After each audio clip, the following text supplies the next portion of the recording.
안녕하십니까. 네, 수요예배 나오신 여러분들을 주님의 이름으로 환영합니다. 우리 이 시간에 같이 기도하면서 오늘 예배를 시작하면 좋을 것 같습니다. 부활 후에 예수님께서 제자들에게 오셔서 하신 첫 번째 말씀이 너에게 평안이 있기를 빈다라고 하셨습니다.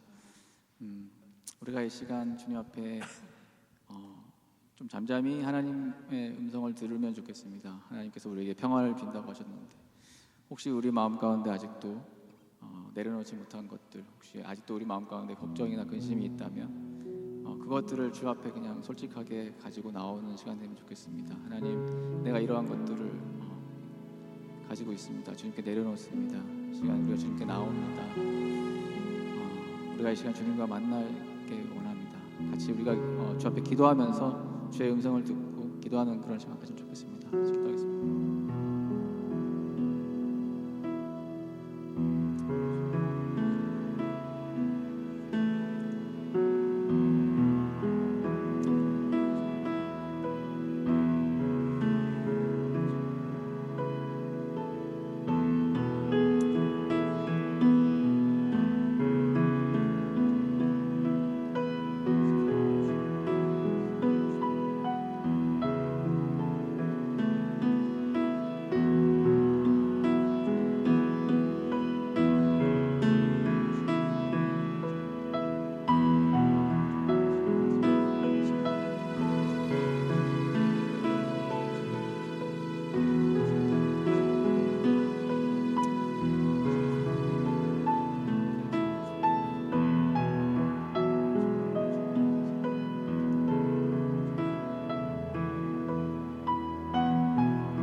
다 같이 일어나서 찬양하겠습니다.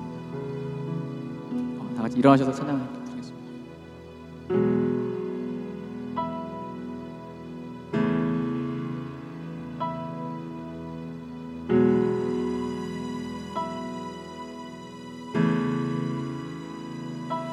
평안하라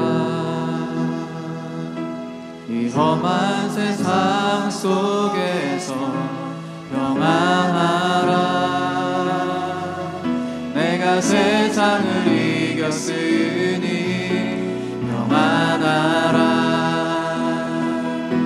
사망의 그늘에서 평안하라 내가 함께함이라.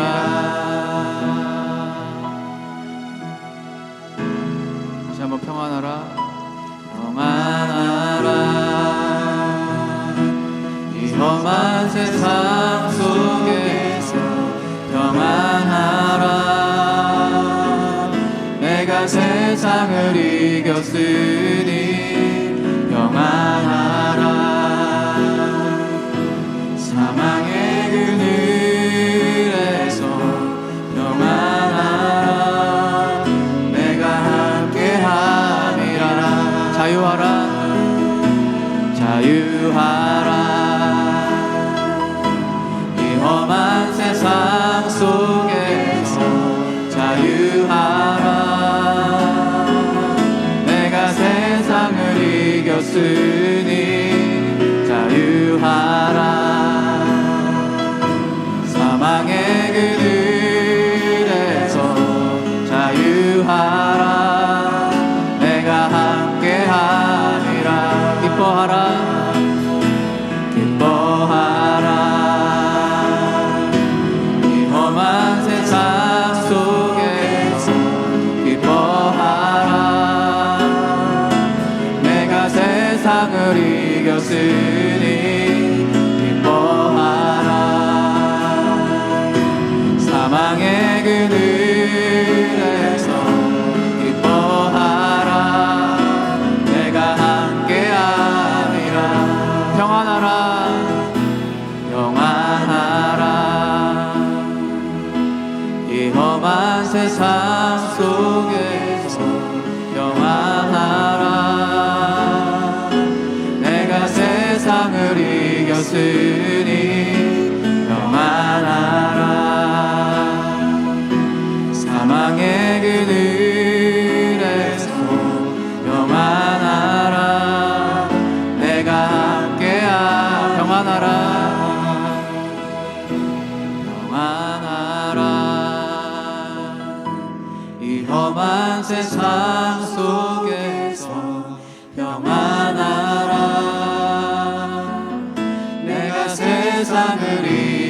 있으니 평안하라. 사망의 그늘에서 평안하라. 내가 함께하리라.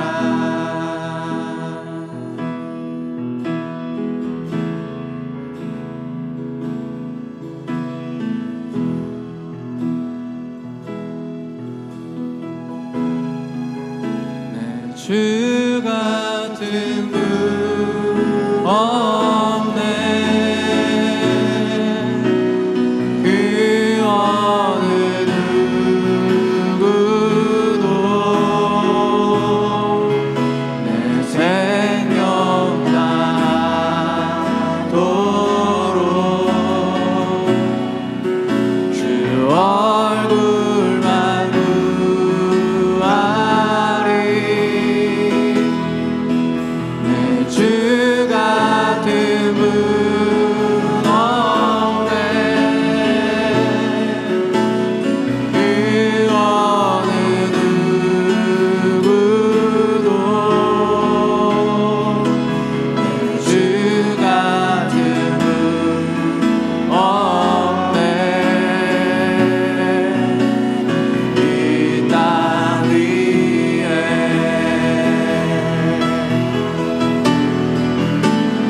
오 하나님, 주 나의 모든 것, 내 주 같은 분 없네. 이 땅 위에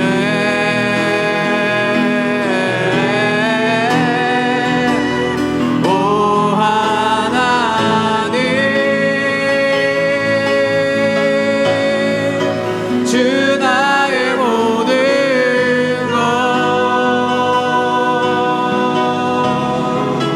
내 주 같은 분 없네. 이 땅 위에 다시 한번 고백합시다. 내 주 같은 분 없네.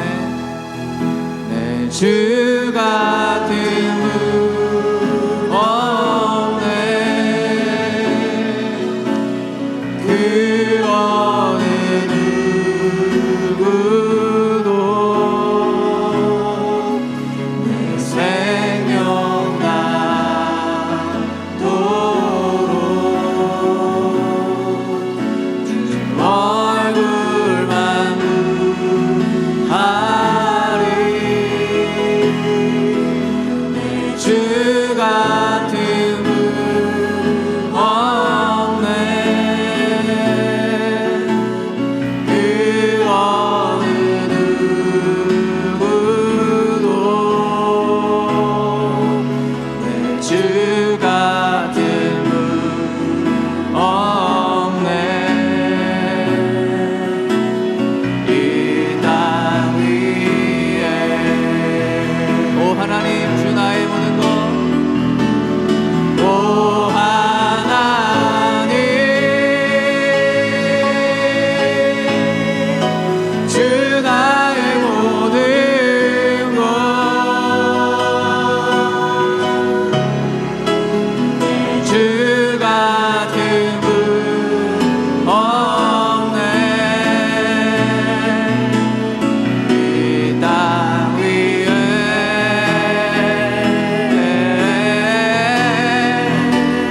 오 하나님, 주 나의 모든 것,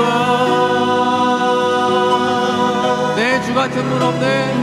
주 같은 분 없네. 이 땅 다시 한번 고백합시다. 오 하나님, 주 나의 모든 것, 오 하나님, 주 나의 모든 것, 내 주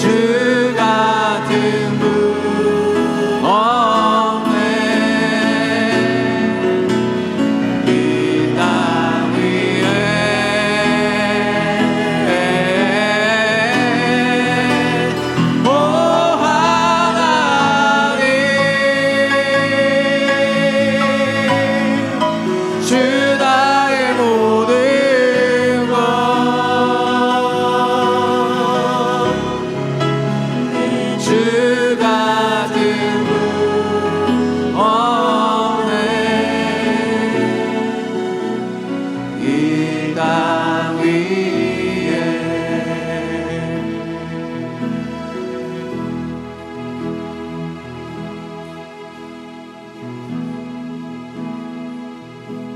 평안하라.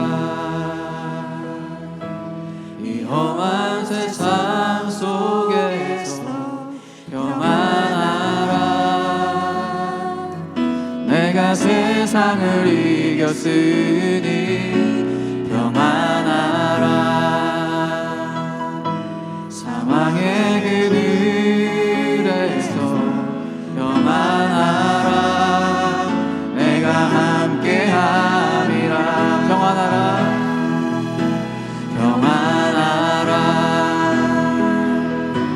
이 험한 세상 속에서 평안하라.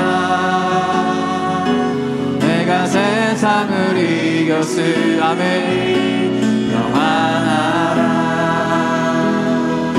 사망의 그늘에서 평안하라. 내가 함께함이라. 자유하라. 자유하라. 이 험한 세상 속에서 험한 세상 속에서 자유하라. 내가 세상을 이겼으니 자유하라. 사망의 그늘에서 자유하라. 내가 함께하리라. 기뻐하라.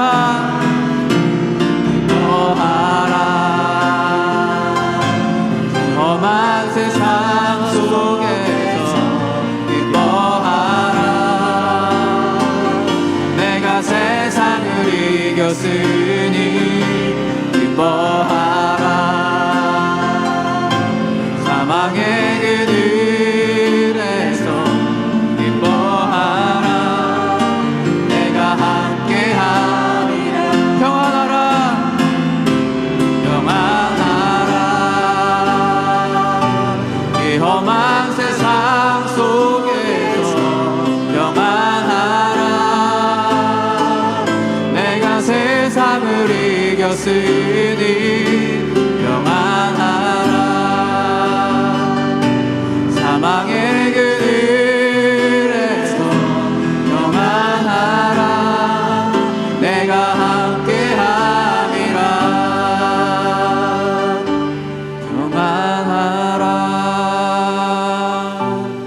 험한 세상 속에서 평안하라. 내가 세상을 이겼으니 평안하라.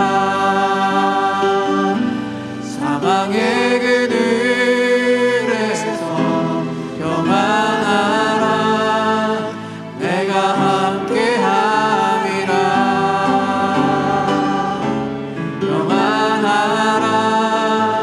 내가 함께함이라.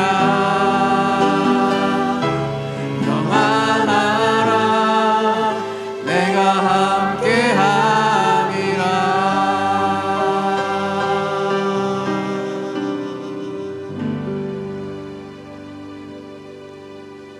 다 같이 앉아주셔서 기도하시겠습니다.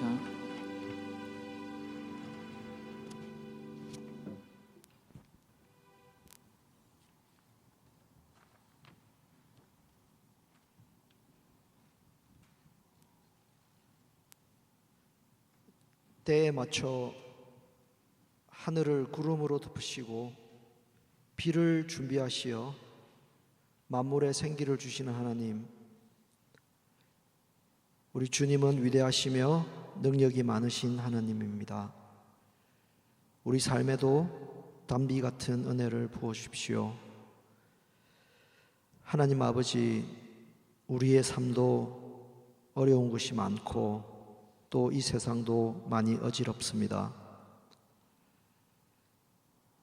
다시 살아나셔서 제일 먼저 너희에게 평화가 있기를, 이렇게 샬롬을 선포하신 예수님, 주님의 권세와 영광이 모든 열방을 향해 비치사 레바논, 가자 지역, 중동 땅에 하나님의 진정한 평화, 샬롬이 이루어지길 기도합니다. 트럼프 대통령이 베이징에 갔습니다. 미국과 중국이 자국의 이익을 위해서가 아니라 온 세계의 평화를 위해 분별력 있고 사려 깊은 판단을 할 수 있게 도와주십시오. 주님의 선하심으로 인간이 풀 수 없는 이 복잡한 세상의 고통을 해결하여 주셔서 그 상처들을 회복시켜 주시옵소서. 그곳 사람들에게 소망이 있게 하여 주십시오. 성도들 중에 건강의 어려움으로 고생하는 분들이 많습니다. 그들을 주님의 치유의 손길을 비추셔서 참된 위로와 안식이 있게 하여 주십시오. 최선 목사님 가족 또한 주님의 선한 길로 인도하여 주십시오. 오늘 이곳에 모여 예배할 때에 이 빌리지 공동체를 통하여 하나님께서 우리에게 행하신 일을 깨닫기 원합니다. 주님께서 원하시는 일들을 이루는 일에 저희들도 함께 동참하게 하여 주십시오. 이제 김도현 목사님으로부터 말씀을 받습니다. 성령님의 은혜로 우리의 심령을 충만하게 채워주십시오. 예수님의 이름으로 기도합니다. 아멘.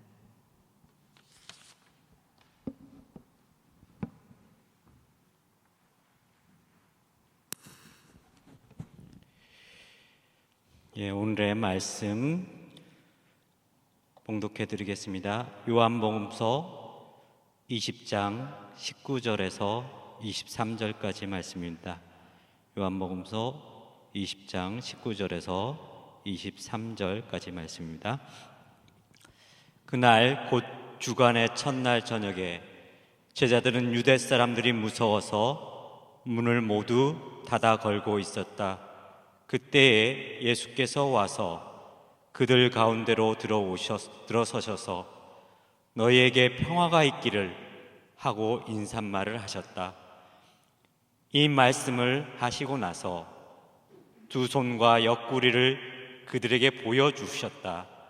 제자들은 주님을 보고 기뻐하였다. 예수께서 다시 그들에게 말씀하셨다. 너희에게 평화가 있기를 빈다. 아버지께서 나를 보내신 것 같이 나도 너희를 보낸다. 이렇게 말씀하신 다음에 그들에게 숨을 불어넣으시고 말씀하셨다. 성령을 받아라. 너희가 누구의 죄든지 용서해주면 그 죄가 용서될 것이요, 용서해주지 않으면 그대로 남아 있을 것이다. 아멘.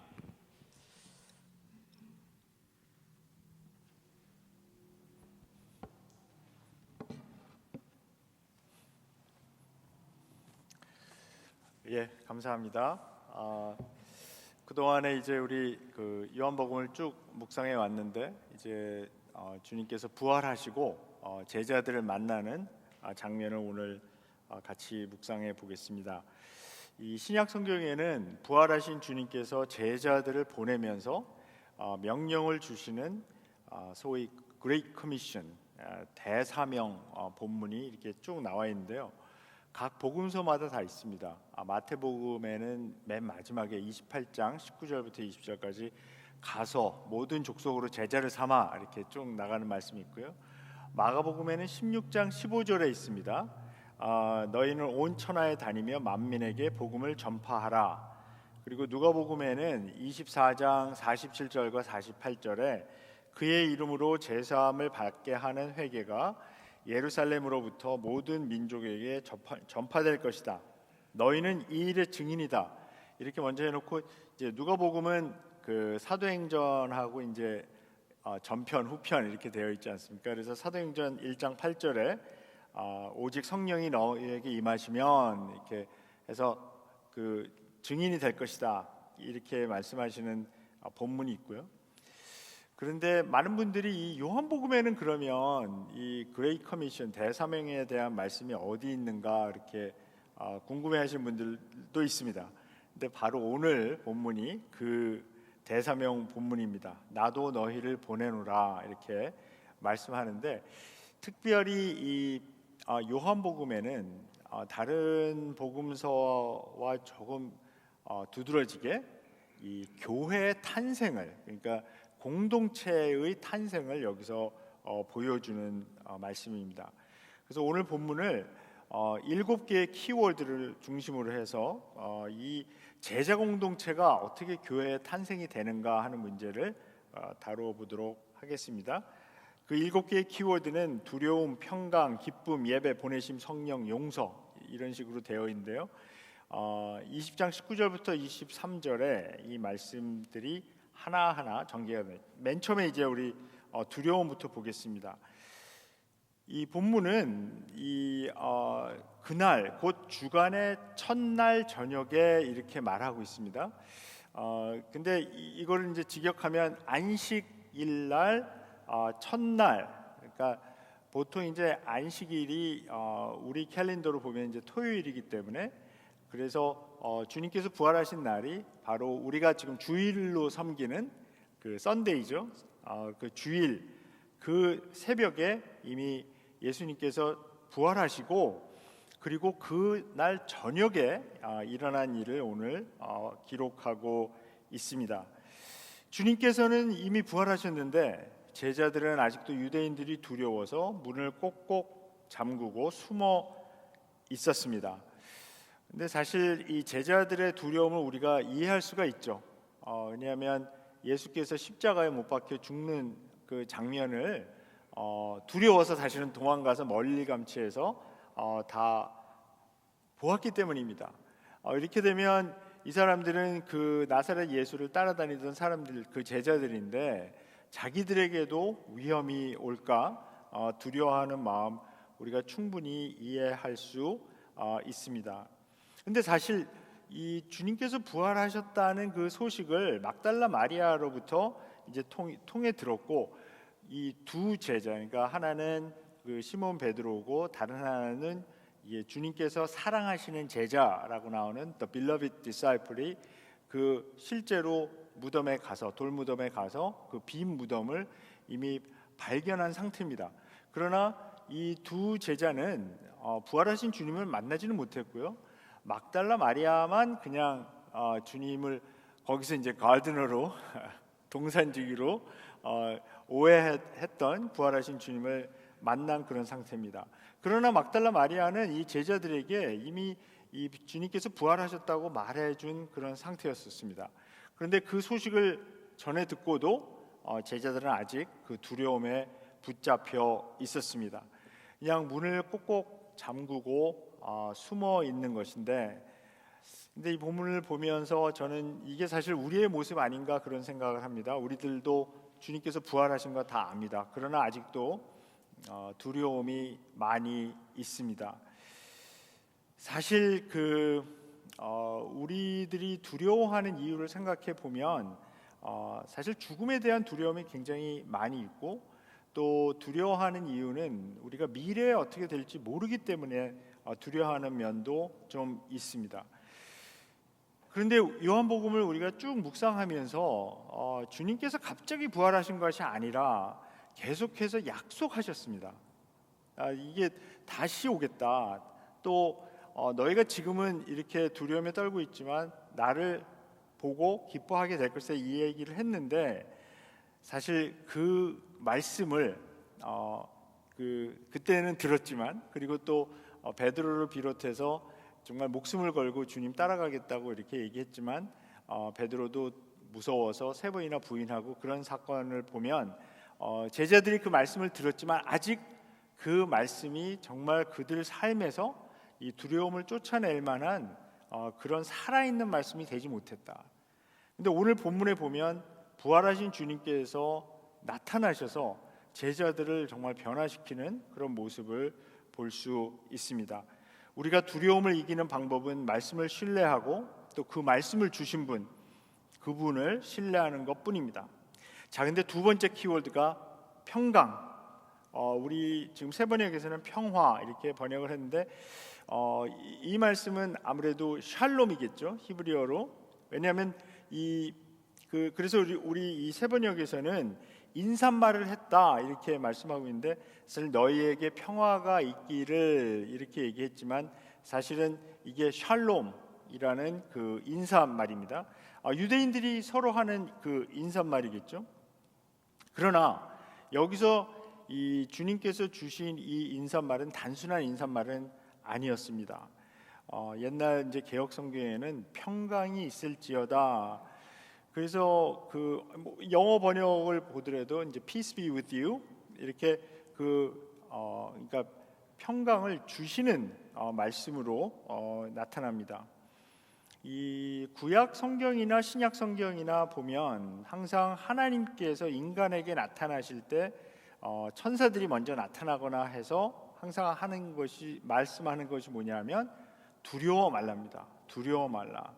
그러니까 두려워 말라라고 하는 그 말과 이 평강이 있을지어다, 평화가 있기를 빈다, 이 말씀은 사실 거의 동의어로 볼 수가 있습니다. 근데 여기서 단순히 그냥 샬롬을 주시는 것이 아니라 주님께서는 너희가 실패한 거 다 안다라고. 그러니까 주님께서 이제 이 꼭꼭 숨어 있는 제자들에게 나타나서 나 여기 있는데 너희들도 어디 있었니? 이런 식으로 말씀하시는 것이 아니라 저는 이 주님께서 너희에게 평강이 있을지어다 이 말씀을 하실 때 이 두려워하고 있던 제자들에게 그 위로를 주시는 말씀으로 받아들였습니다. 다 실패하고 도망간 거 아는데, 두려워서 배반하고 도망간 거 다 아는데 용서한다. 평강이, 하나님의 평강이 너에게 함께 있을지어다 이렇게 말씀하는데요. 주님께서 갑자기 평안을 이야기한 것은 아닙니다. 요한복음 14장 27절에 보면 두려움, 그러니까 14장 1절 처음 14장부터 이제 주님께서 소위 이제 다락방 강화라고 해서 거기서 이제 쭉 말씀을 하시는데, 처음 시작할 때부터 이제 두려워 말고 그러니까 이 마음의 두려움을 떨쳐버리려 하면서 27절에 이렇게 말씀합니다. 평안을 너희에게 끼치노니 곧 나의 평안을 너희에게 주노라. 내가 너희에게 주는 것은 세상이 주는 것과 같지 아니하니라.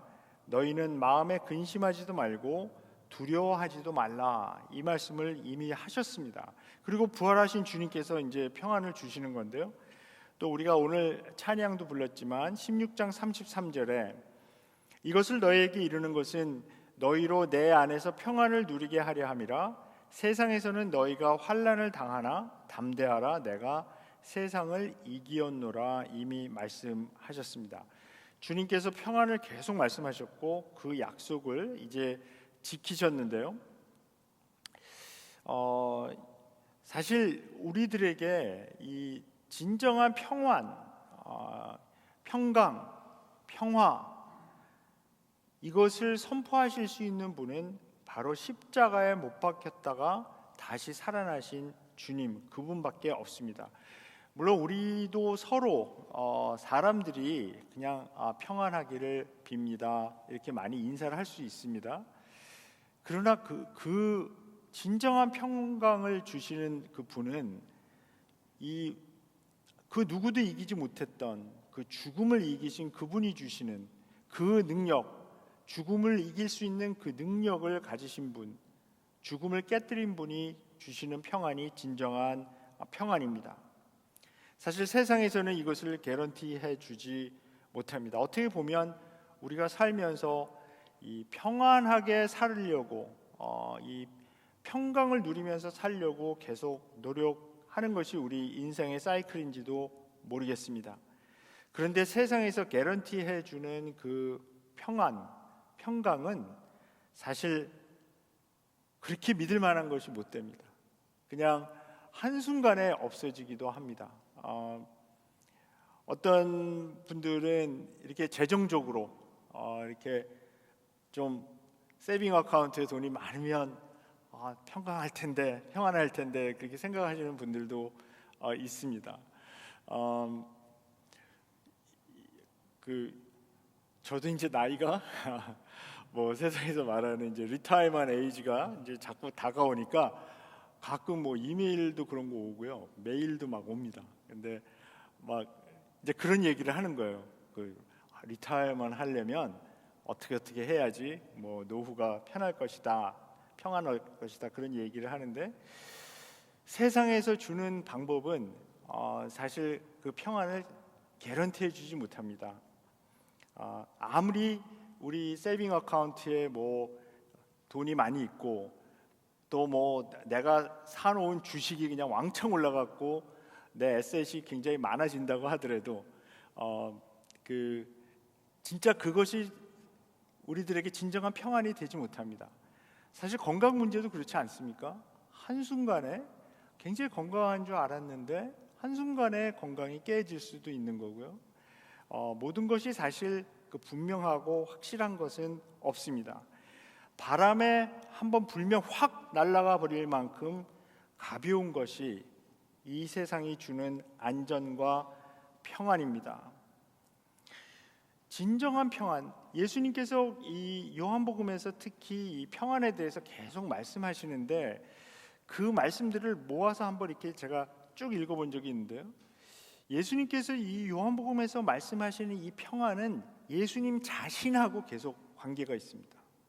그러니까 in Christ, 그리스도 안에서 우리가 평안을 누린다고 하는 것인데요, 하나님의 다스림을 받으면서 참된 생명을 받고 이 나누며 살 때 이 참된 평안이 이게 오는 건데, 이 평안이 오는 것을 요한복음에서는 계속 공동체적으로 말하고 있습니다. 그러니까 어떤 개인이 그 예수님하고 개인적인 관계를 그냥 맺어서 그 평안을 누리는 것이 아니라 그거 중요하죠. 이게 예수님의 말씀이 우리 안에, 또 내가 예수님 안에 있는 그 상황이 굉장히 영적으로 중요한데, 그런데 요한복음에서 계속해서 강조하는 것은 뭐냐면 그 공동체에서 그것이 이루어져야 한다는 것입니다. 그래서 그 주님께서 여기 지금 나타나셔서 그 어떤 제자 한 명에게 말씀하시는 것이 아니라 사실 제자들이 무서워서 모여 있어요. 지금 문을 꼭꼭 잠그고. 그런데 여기서 보면 놀랍게도 이제 주님께서 뭐 문을 열고 들어오셨다 이런 말씀이 없습니다. 부활하신 주님께서는 이제 분명히 그 상처가 남아 있는 그 전의 육체지만 그러나 이제 변화된 육체를 갖고 계신 것을 우리가 알 수가 있습니다. 그래서 어떤 그 문이나 벽 같은 것이 주님이 왔다 갔다 하는데 막지를 못합니다. 그런 분이 오셔서 이 평안을 선포하십니다. 이 본문을 읽으면서 우리가 정말 이 부활하신 주님께서 주시는 그 평안, 그걸 누리고 싶습니다. 그 평안을 우리가 다 같이 누리길 원하는데요. 자, 이제 세 번째 키워드로 들어가겠는데요. 이 평안하고 이 세 번째 키워드인 기쁨하고 또 관계가 있습니다. 그 평안을 받아야 우리가 기뻐할 수 있는데, 이 기쁨이 어떻게 일어나는지를 우리 본문을 보면서 이제 같이 보겠는데요. 이 평안을 주신 주님께서 제자들에게 두 손과 이제 옆구리를 보여 주십니다. 그 제자들 이제 가운데 서 계셔서 이 손과 옆구리를 보여주시며 말씀하시는 모습, 그리고 그 제자들은 주님, 제가 이제 이것은 조금 상상해 본 건데 본문에는 정확하게 나오지 않지만은 제가 상상해 보면 제자들이 아마도 이제 나중에 여기는 이제 도마가 없다가 나중에 뒤늦게 나타나서 자기 못 믿겠다 막 이딴 소리를 하는데, 그러면서 예수님께서 다시 그 옆구리 보여주시고 그런 장면이 있잖아요. 아마도 제자들은 이 부활하신 주님의 그 상처, 두 손과 옆구리에 난 상처를 보려고 자세히 몰려들었을 거라고 저는 생각을 합니다. 그래서 상상을 해보면 주님께서 가운데 계시고 제자들이 쭉 둘러서서 상처받은 그 부활하신 주님을 보는 모습, 저는 이 모습이 예배의 모습이라고 생각을 하는데요. 여기서 이 제자들이 기쁨을 경험하는 과정이 굉장히 예사롭지 않습니다. 왜냐하면 예수님의 상처받은 그 몸을 보면서 정말 이 장면이 당시 이제 제가 지난번에도 한번 말씀을 드렸지만 이 부활을 당시에도 부활을 믿지 못하고 예수께서 예수라는 사람이 이게 진정한 인간이 아니고 약간 인간같이 보이는 어떤 그런 영적인 존재 그렇기 때문에 사실 이 부활이라는 의미가 이 몸의 부활이 아닌 그냥 죽은 척 아니면 죽은 것 같다가 그러니까 우리 이 성경에서 말하는 이 부활은 철저하게 이 몸의 부활입니다. 피지컬 레저렉션이거든요. 근데 그게 아니라 약간 부활 같이 보이는 것이다. 그것에 대한 아주 정확한 반박입니다. 그리고 굉장히 놀라운 겁니다. 이거는 왜냐하면 우리 부활하신 주님께서 양손과 옆구리에 그 상처를 지니고 그것이 완전히 변화된 몸이지만 그것이 완전히 없어진 상태로 그렇게 부활하신 것이 아니라 그 상처를 계속 리테인하신 상태로 부활하셨다는 거. 이게 굉장히 놀라운 사건인데요. 부활하신 주님은 다름 아닌 십자가에 못 박혔던 바로 그분이었습니다. 그리고 두려움에 떨고 있던 제자들에게 자기의 상처를 드러내시고 친밀하게 모두 투명하게 보여주시는 그 주님, 그때 제자들이 기쁨을 경험합니다. 마치 주님께서 너희의 두려움, 상처, 불안, 힘든 것 내가 다 안다고 말씀하시는 것 같습니다. 나도 겪었다 말씀하시는 것 같습니다. 그래서 히브리서에 보면 이것을 근거로 해서 히브리서 저자가 이제 그 해석한 것이 있죠. 그러니까 유혹도 모르고 우리들이 실제로 살면서 겪는 거를 아무것도 모르시는 분이 예수님이 아니라 예수님은 실제로 유혹도 당하시고 온갖 시험도 거치시고 인간들이 겪을 수 있는 그 아픔, 상처, 사실은 그 예수님께서 겟세마네 동산에서 기도하시는 모습을 보면 두려움도 경험하셨을 거라고 저는 생각을 합니다. 그래서 되도록이면 이 잔을 나에게서 떠나게 해달라고, 그러나 아버지의 뜻대로 하시옵소서, 이렇게 정말 그런 인간적인 모습을 보여주시면서 바로 그런 분이기 때문에 히브리서 저자는 그걸 다 아시고 겪으신 분이기 때문에 우리의 사정을 너무나 잘 아신다 그렇게 설득합니다. 나도 그거 겪었다 말씀하시는 우리 주님입니다. 그러나 주님께서는 그 죽음, 그 두려움 이기셨습니다. 그래서 주님께서 그 상처들을 투명하게 다 보여주시면서 제자들에게 이렇게 나타나신 주님, 그때 이 제자들이 기뻐했습니다.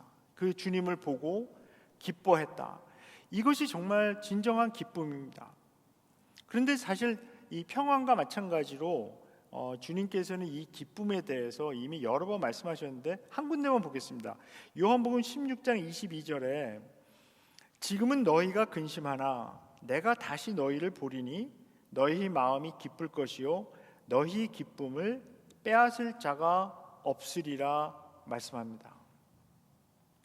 사실 이 주님을 만나서 주님을 중심에 놓고 둘러서서 부활하신 주님을 보고 기뻐하는 것, 저는 이것이 예배의 모습이라고 생각을 하는데요. 이 제자들이 두려움에 떨면서 문을 꼭꼭 잠그고 숨어 있었지만 이 상처받으셨지만 부활하신 주님을 직접 만났을 때 이들이 변화되었습니다.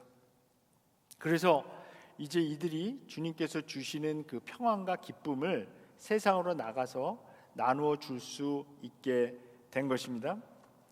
자, 그래서 네 번째 키워드는 예배입니다. 그 예수님을 중심에 놓고 그 기뻐하면서 그 제자들의 공동체가 예배 공동체가 된 것입니다. 그런데 이 예배 공동체에서 중요한 것은 예수님께서 중심이 되셨다는 것이죠. 그리고 또 주님께서는 그 부활하신 영광스러운 모습이지만 그러나 그 상처도 같이 가지고 계십니다. 근데 여기서 제가 이제 그 전에 학생에게 그 질문 받은 적이 한 번이 있는데 이 학생이 이제 이런 십자가형에 대해서 공부를 많이 했는데 어떤 얘기를 하냐면 사실 이제 우리가 성화 같은 것도 보고 그러면 이제 예수님께서 십자가에 못 박힐 때 이제 손에 이제 못을 박히는 그림 같은 것들이 많이 있잖아요. 근데 이거를 그 이제 20세기에 들어와서 이제 그런 반박이 있었어요. 그러니까는 이 실제로 이제 실험을 해보면 이 사람 이 손에다가 못을 박으면 이게 이제 그런 십자가에 이제 못을 박아서 걸어놓으면 이 손이 버티지 못한다. 이게 찢어진다. 그래서 실제로 이제 고대 그 로마의 문헌에 보면 이 두 가지 방법을 썼습니다. 보통은 이제 이 손목에다가 못을 박는 그 방법이 제일 많이 있었습니다. 그래서 손에 못을 박는 것보다 이 손목에 못을 박으면 그래도 그 하중을 견딘다. 그렇게 돼 있고, 근데 이제 손에 박는 방법도 사실 있었습니다. 왜냐하면 그렇게 되는 경우는 이 팔 아래쪽에 있는 것을 그 묶는 겁니다. 그 십자가 그 나무에다가. 그래서 이 두 가지 방법이 다 가능한데 그 학생이 저한테 질문한 것은 이겁니다. 이게 이 성경이 그래서 정확하지가 않다는 거예요. 예. 그래서 과학적으로 보면 손목에 이 못을 박는 게 맞는데 본문에 자꾸 손을 보여주셨다, 상처받은 손을 보여주셨다니까 이게 맞지가 않다. 근데 그것은 또 어떻게 설명할 수가 있냐면 여기서 이 사용하는 이 헬라어가 케이르라는 것인데요. 케이르인데 이것은 이 손을 포함한 이 로어 암까지를 다 포함하는 그런 단어입니다. 그렇기 때문에 그냥 우리말이나 영어에는 그냥 핸드라고 되어 있는데요. 이것이 이 헬라어 원문으로 보면 이 lower arm 여기를 전부 포함할 수 있는 거기 때문에 그냥 혹시 궁금하실까봐 말씀을 드렸으면 별로 궁금해하시지 않은 것 같아요. 아니 근데 이제 사실 이게 이제 그 예수님께서 십자가에 못 박히시고 부활하신 것이 이 성경에 기록되어 있는 것이 정말 역사적인 것이냐 이게 따지고 드는 것이 굉장히 이제 특히 이제 20세기 중반부터 들어와서 많이 그래서 이제 이런 이제 의사들도 그렇고 이런 거를 그러니까 예를 들어서 이제 요한복음에도 이제 병사가 예수님의 옆구리를 창으로 찔렀더니 거기에 이제 피와 물이 나왔다 이렇게 기록이 되어 있잖아요.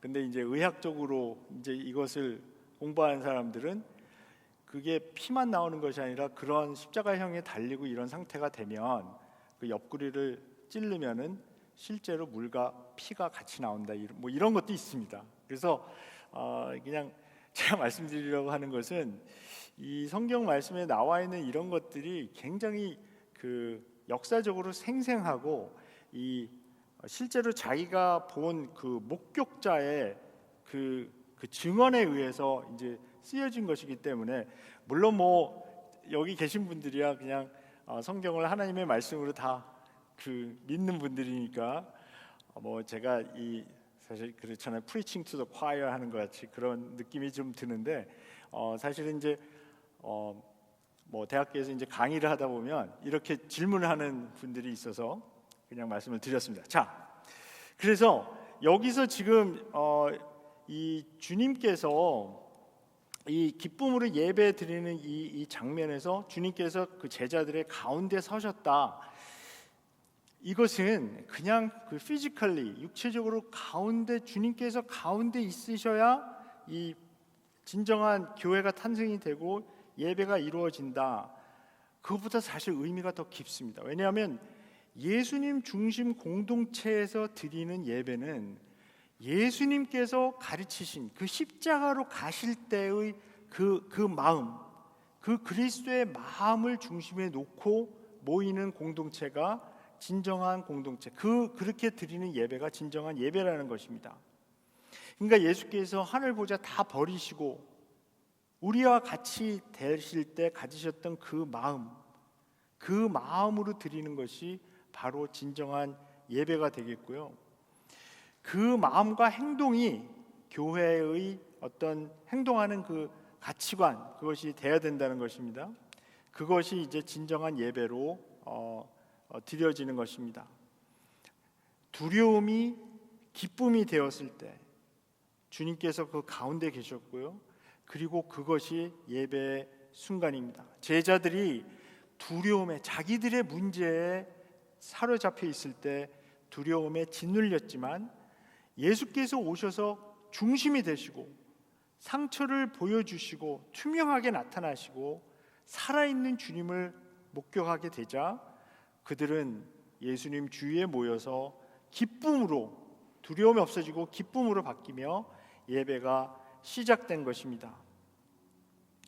사도행전 2장 46절과 47절에 보면, 그래서 이제 예수님의 그 부활을 경험한 그 예루살렘에 있었던 그 제자들이 매일매일 모여서 했던 것을 이렇게 기록합니다. 날마다 마음을 같이하여 성전에 모이기를 힘쓰고 집에서 떡을 떼며 기쁨과 순전한 마음으로 음식을 먹고 하나님을 찬미하며, 그 예배가 이제 시작이 된 것입니다. 그런데 거기서 끝이 아닙니다. 이제 21절부터 보면 예수께서 또 이르시되 너희에게 평강이 있을지어다. 다시 한번 두 번째 평강, 이 샬롬을 주시는 것이죠. 그리고 난 다음에 이제 예수께서 아버지께서 나를 보내신 것 같이 나도 너희를 보낸다. 드디어 이제 커미션이 나오는 겁니다. 근데 여기서 우리가 주목하고 싶은 것은 제자들에게 처음 나타나실 때도 이 평강을 주셨고요. 두 번째 평강을 다시 한번 주십니다. 왜 그랬을까요? 이게 보내는 데 있어서 그 제자들이 이제 해야 할 일이 그리 쉬운 일이 아니었기 때문이라고 생각합니다. 그러니까 죽음을 이기신 주님께서 우리에게 제자들에게 평강을 두 번이나 주시고 보내셨습니다. 근데 여기서 예수님께서 주신 이 두 번째 평강, 이 샬롬은 이 구약 성경에 나오는 복과 깊은 관련이 있습니다. 우리가 잘 아는 그 아브라함의 이야기에서 창세기 12장 3절에서 아브라함을 부르시고 아브라함에게 이제 복을 주시면서 말씀하신 게 뭐냐면 땅의 모든 족속이 너로 말미암아 복을 얻을 것이다, 이렇게 말씀하셨죠.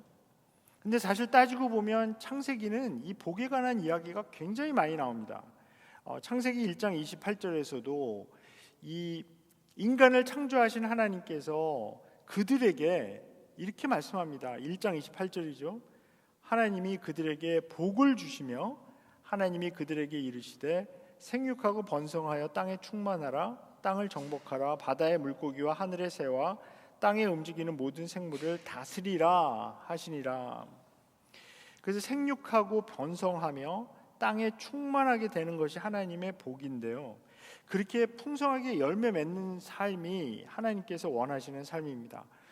그런데 창세기 3장부터 11장까지에서는 하나님께서 주신 이 복 대신에 사실은 인간의 불순종 때문에 복 대신 저주가 가득 찬 그런 세상이 되었습니다.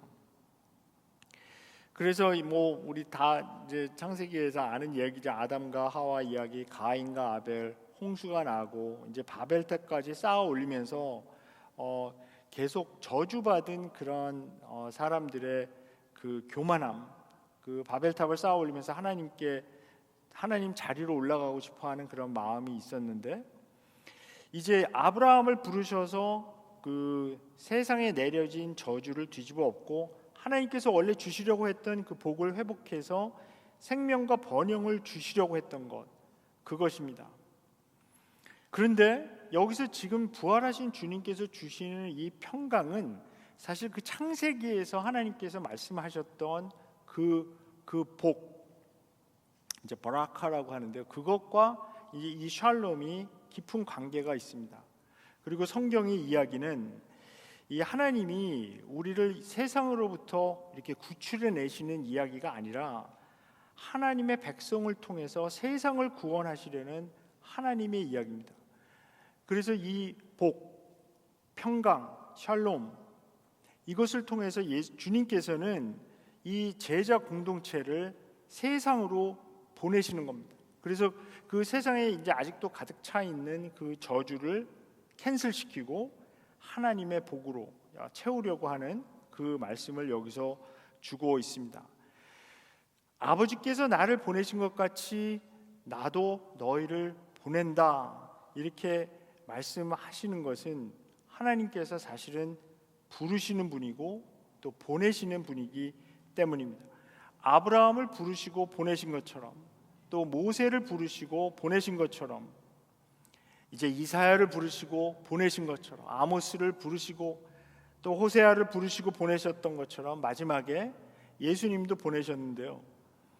또 예수님께서는 아버지께서 나를 보내신 것처럼 나도 너희를 보낸다. 그런데 이 성경에서 나오는 부르고 보내는 이야기들을 보면 항상 언어를 뛰어넘어 또 문화를 뛰어넘어 부르시고 보내십니다. 예수께서 오셨을 때 위에로부터 아래로 오신 분입니다. 저 위에 하늘의 문화와 땅의 문화는 정말 다릅니다. 사실은 언어적으로도 다른 것입니다. 하늘의 언어와 땅의 언어가 다릅니다. 그런데 그 언어와 문화를 뛰어넘어 보내심을 받았고 이제 또 제자들을 언어와 문화를 뛰어넘어 다시 보내십니다.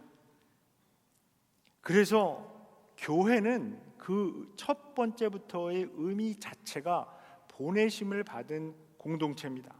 그리고 교회는 다문화 상황으로 항상 보내졌습니다. 그것이 성경의 이야기고요. 그것이 우리 삶에서 계속 이어져 나가게 하는 것. 그래서 우리가 이 빌리지 교회에서 생활하는 것은 정말 그 하나님께서 성경에서 보여주시는 이 교회의 모습, 그러니까 교회가 주님으로부터 이렇게 보내심을 받아서 언어와 문화를 건너뛰어서 이런 다문화 상황 아니면 인터컬처럴한 그런 상황으로 계속 보내심을, 그러니까 부르심을 받고 보내심을 받는 그런 상황이라는 것이죠.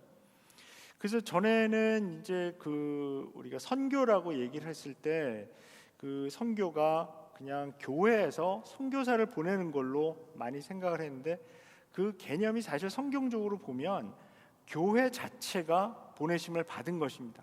그래서 물론 그 교회에서 보내심을 받아서 이 사역을 계속하는 거죠. 또 교회는 또 다시 보내는 일을 계속 하는 것인데요. 빌리지 교회는 그리고 우리 한인 사역부는 하나님으로부터 이 세상으로 보내심을 받은 겁니다.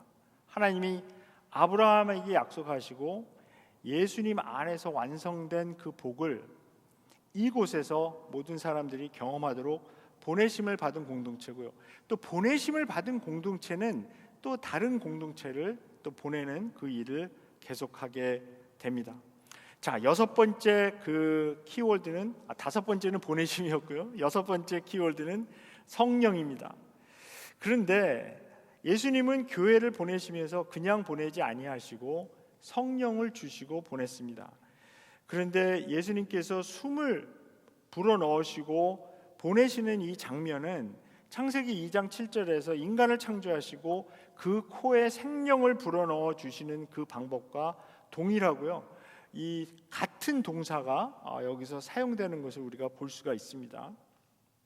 그래서 숨을 내쉬며 성령을 받으라 하셨습니다. 이것은 성령을 통해서 새로운 하나님 나라 백성을 창조하시는 사역을 이제 말씀한 것입니다. 근데 에스겔이 이것에 대해서 이미 환상 속에서 환상을 보고 예언한 일이 있는데요. 에스겔서 36장에 보면 이 예언이 자세하게 적혀 있습니다. 근데 이게 굉장히 기니까 제가 다 읽지 않고요. 26절부터 제가 저기 넘버가 있죠. 26절부터 제가 읽겠습니다. 너희에게 새로운 마음을 주고 너희 속에 새로운 영을 넣어주며 너희 몸에서 돌같이 굳은 마음을 없애고 살갗처럼 부드러운 마음을 주며 너희 속에 내 영을 두어 너희가 나의 모든 율례대로 행동하게 하겠다. 그러면 너희가 내 모든 규례를 지키고 실천할 것이다. 이렇게 쭉 나가는데요. 그러니까 여기서 지금 에스겔이 본 환상은 뭐냐 하면 어떤 한 개인이 성령을 받는 것을 본 것이 아니라 공동체가 하나님의 성령을 받아서 변화되는 것. 그래서 정결케 되어서 새로운 영을 받아서 돌같이 굳은 마음이 아닌 부드러운 마음을 가진 하나님 나라 백성이 창조되는 모습을 본 것입니다. 이제 부활하신 주님으로부터 성령을 받은 그 제자 공동체가 세상에 나가서 이제 하나님께서 원래부터 예언하셨던 미리 이 일을 하게 될 것이라고 말씀하신 그 일을 하게 될 텐데, 이어지는 에스겔서 37장에서는 이 성령을 받는 것에 대해서 아주 생생하게 묘사하는데요. 이 9절부터 보면 이렇게 말씀합니다. 사람아 너는 영에게 대언하여라. 영에게 대언하여 이렇게 일러라. 나 주 하나님이 너에게 말한다. 너 영아 사방에서부터 불어와서 이 살해당한 사람들에게 불어서 그들이 살아나게 하라. 그러니까 죽음을 이기게 하는 그 생명을 주는 영을 불어넣어라 하는 그런 말씀을 합니다.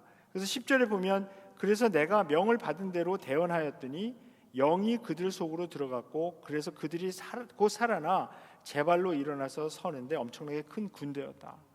그러니까 성령을 받은 이 교회 공동체가 세상에 보내심을 받아서 성령으로 사람들을 살려내는, 그래서 하나님의 새로운 백성으로 살려내는 일을 하는 것이 이 교회의 사역입니다. 이제 마지막 일곱 번째 용서입니다. 근데 23절에 보면 이 보내시면서 이 사역을 주시는데 이게 놀라운 사역입니다. 왜냐하면 이렇게 말씀합니다. 너희가 누구의 죄든지 용서해 주면 그 죄가 용서될 것이요 용서해 주지 않으면 그대로 남아 있을 것이다. 그러니까 이 용서의 사역을 주셨는데 이게 사실 그 유대인의 그 유대교의 맥락에서 보면 이게 굉장히 놀라운 이 일을 주시는 겁니다. 왜냐하면 유대인들에게 있어서 죄를 범했을 때 그 죄를 용서받는 방법은 성전에 가서 제사를 드리는 그 방법밖에 없었습니다. 근데 주님께서 오셔서 사실 이 예루살렘에 있었던 그 성전의 사역이 끝난 것을 선포하셨습니다. 그래서 벌써 요한복음 2장에 보면 성전을 향해서 예수님께서 이 성전 무너뜨려라. 내가 3일 안에 다시 짓겠다. 이런 말씀을 하시잖아요. 그래서 원래 성전이 담당하고 있었던 이 죄의 용서의 사역, 그 기능, 그것을 이 제자 공동체, 성령을 받은 제자 공동체에게 주시는 겁니다. 사실은 유대인들의 입장에서 보면 이것은 굉장히 충격적인 그런 상황입니다. 근데 사도 바울도 이제 이 교회 공동체에 대해서 뭐라 그러냐면 고린도전서 3장이죠. 이 교회 공동체를 성령을 받은 성령의 전이라고, The Temple of the Holy Spirit 이렇게 이야기합니다. 이 성령을 받은 성령의 전이 된 이 교회 공동체에는 죄 사함을 줄 수 있는 권세가 주어진 것입니다. 예루살렘 언덕에, 그 시온산 언덕에 고정되어 있었던 그 성전의 기능은 이제 끝이 났고요. 제자들의 공동체가 그 일을 담당하게 된 것이죠. 이제 대체하게 되는 겁니다. 그런데 이것이 놀라운 것이 뭐냐면 예루살렘에 있었던 그 성전은 그 건물 성전이기 때문에 딱 고정되어 있었지만 이제는 이 제자 공동체, 교회 공동체는 이동하는 성전이 된 것입니다.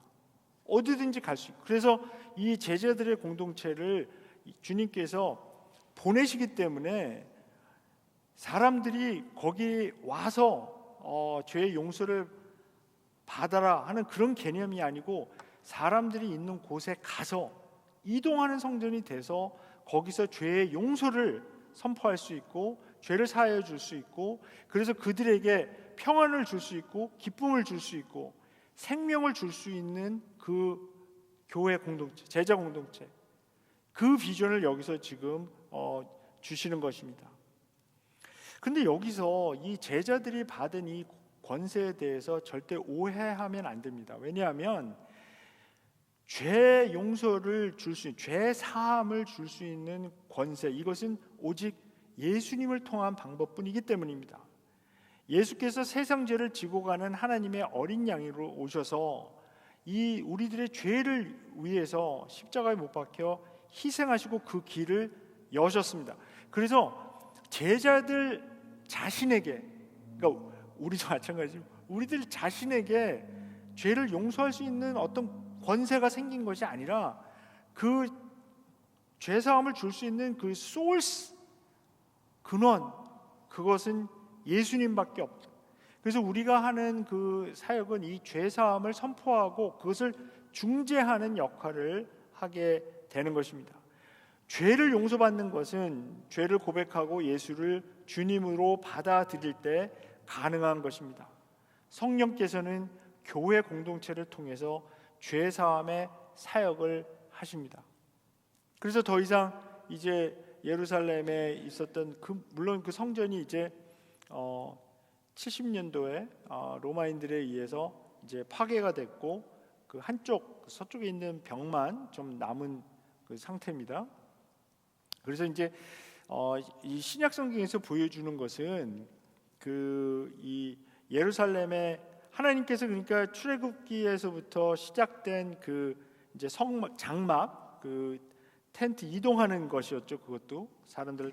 그런데 이제 예루살렘의 그 언덕에 지어진 그 건물 성전이 있었는데 굉장히 중요한 기능을 했고 하나님께서 정말 하늘과 땅이 만나는 그 장소로 성전을 허락하셨기 때문에 이 성전이 너무너무나 중요한 그 기능도 했고 거기에 이제 위치가 있었는데 이것이 이제 그 성전이 부패하고 또 하나님께서 원하시는 대로 그것이 이루어지지 않았기 때문에 사실은 성전의 기능이 이제 완전히 끝난 것입니다. 이제 끝난 것이죠.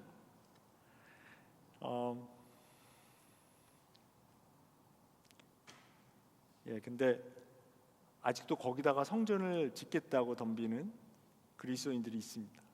그래서 제3성전 거기 지어야 된다고 주장하는 그 사람들이 이 미국에 꽤 있습니다. 좀 예수님을 무시해도 너무 많이 무시하는데 그러나 그분들은 또 자기는 나름대로 열심히 믿는 사람들이라 그러면서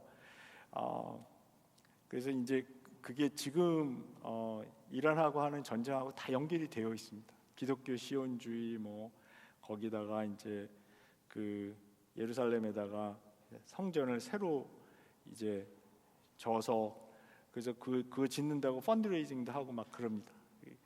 근데 우리 이 요한복음 이걸 보면 특히 23절에서 분명히 드러나는 것은 뭐냐 하면 성전이 담당하고 있었던 그 죄 사함의 그 기능 그것은 주님께서 분명히 여기 부활하신 주님께서 밝힌 것이기 때문에 그것은 교회의 사역, 교회 공동체의 사역으로 성령을 받은 이 제자 공동체의 사역으로 이미 대체되었다는 것. 그러니까 우리가 이런 거를 이 말씀에서 이렇게 분명히 말씀하시는데도 불구하고 이런 것들을 그 성경을 믿는다고 하면서도 그런 거를 막 주장하고 이러는 것을 보면 참 너무나 안타깝습니다. 그래서 여기 지금 이 마지막에 나와 있는 이 7번째 키워드 이 용서 이 사역 이것은 부활하신 주님께서 이 제자 공동체에게 성령을 주시면서 이 말씀하신 아주 중요한 교회 공동체의 사역이 되기 때문에 제가 좀 강조해서 말씀을 드렸습니다. 말씀을 정리하겠습니다. 예, 여기에는 오늘 본문에는 정말 너무나 많은 내용이 있습니다. 그 평안, 또 주님께서 주시는 그 기쁨, 이 성령을 주시고 보내시는 것, 또 죄사함, 너무나 많은 이 내용이 오늘 말씀 가운데 있는데요. 부활하신 주님께서 이 두려움 때문에 숨어있던 제자들에게 나타나셔서 이들을 다시 그 두려움을 떨쳐내게 하고 극복하게 하고 기쁨을 주시고 예배 공동체로 만드시고 숨을 불어넣어서 성령으로 채우셔서 세상으로 보내시고 하나님과 화해되는 죄사함의 이 놀라운 사역을 하게 하십니다. 그 사역을 계속 이어나가는 것이 우리 교회 공동체입니다. 지금도 그 사역이 이어지게 됩니다. 아무도 줄 수 없지만 오직 죽음을 이기신 주님께서 주시는 평안, 우리가 받기 원합니다. 세상을 아무리 보아도 사실 평안을 찾기가 굉장히 힘듭니다. 우리의 평안이 되시는 그리스도 안에서 우리가 평안을 누리기를 원합니다. 하나님의 평안으로 우리 가득 찬 그 한 주간을 지내시는 우리 성도님들 되기를 바랍니다. 기도하겠습니다.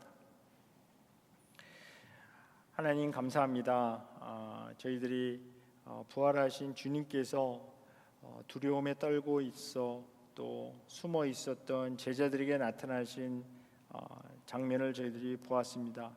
하나님, 주님께서 오셔서 평안을 주시고 또 성령을 불어넣어 주셔서 보내시는 이 장면같이 저희도 주님께서 주시는 평안을 받아 또 성령을 받아 세상으로 나가 주님께서 오셔서 하셨던 그 사역 계속 이어나가는 저희로 삼아 주시옵소서. 하나님, 저희들이 이 세상 살아가면서 평안이 없을 때가 너무나 많이 있고 평안을 잃을 때가 많이 있습니다.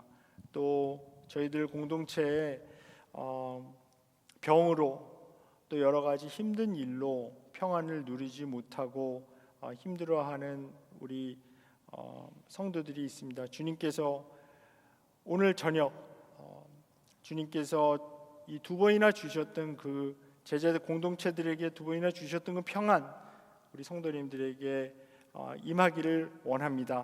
하나님, 그래서 주님 의지하여 세상에서는 줄 수 없는 그 평안 누리며 사는 저희로 삼아 주시옵소서. 감사하신 예수님의 이름으로 기도합니다. 아멘.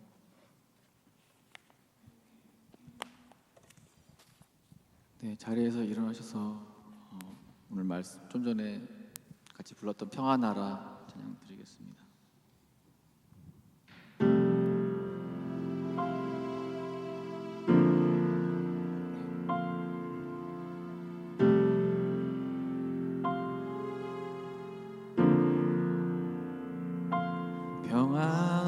평안하라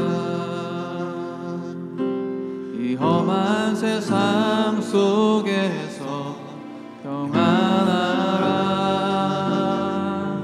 내가 세상을 이겼으니 평안하라 사망의 그늘에서 평안하라 내가 함께함이라 자유하라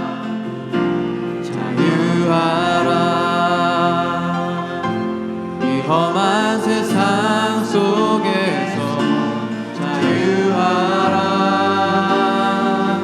내가 세상을 이겼으니 자유하라 사망의 그늘에서 자유하라 내가 함께함이라 기뻐하라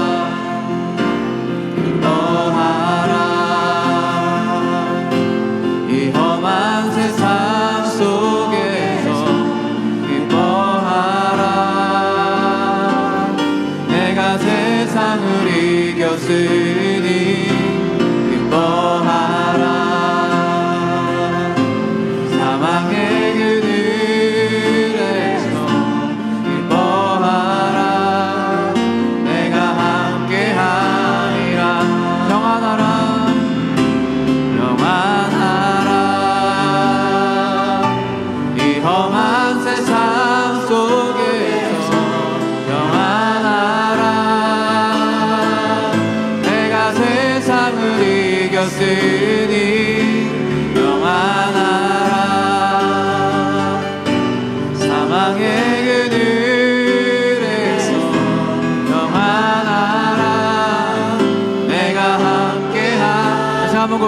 평안하라 평안하라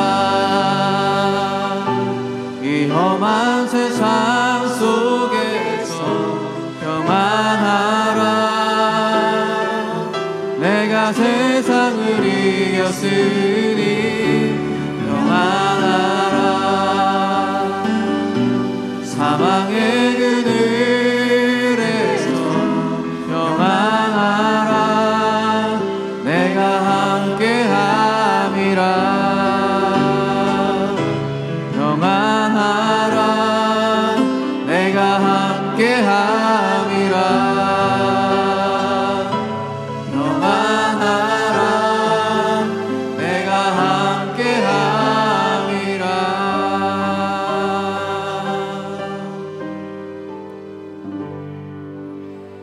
이제는 우리에게 평안을 주시는 우리 주 예수 그리스도의 은혜와 하나님 아버지의 사랑과 성령님의 교제가 이제 주님께서 주시는 평안을 가지고 세상에 나가 주님의 평안을 퍼뜨리기를 염원하는 우리 귀한 성도들 머리 위에 지금부터 영원까지 함께 하시옵기를 간절히 축원하옵나이다. 아멘.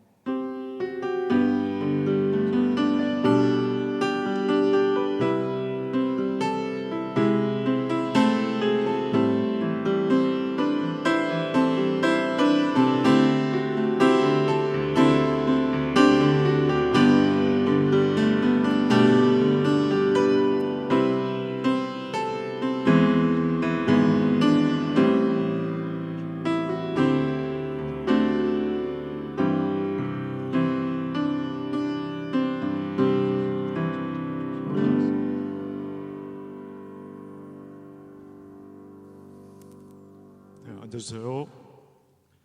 네, 정말 형제자매님 오늘 숫자는 이렇게 많지 않지만 이렇게 같이 수요 예배를 드릴 수 있다는 게 정말 기쁘고 감사합니다. 저 광고 드리겠습니다. 첫 번째 광고는 이 특별 집회, 이 사랑으로 길을 내다는 이 모임이 금요일, 그러니까 이번 금요일 말고 다음 주 금요일입니다. 5월 22일 6시 반에 있고요. 그리고 또 토요일 10시에 있습니다. 콜롬비아 룸과 또 그 얌힐 룸에 있는데 윤상현 교수님과 같이 하는 특별 집회니까 아시는 분들, 지인 분들 같이 소개해서 올 수 있으면 좋겠습니다. 다가와 그리고 차일드 케어까지 이렇게 준비가 됩니다.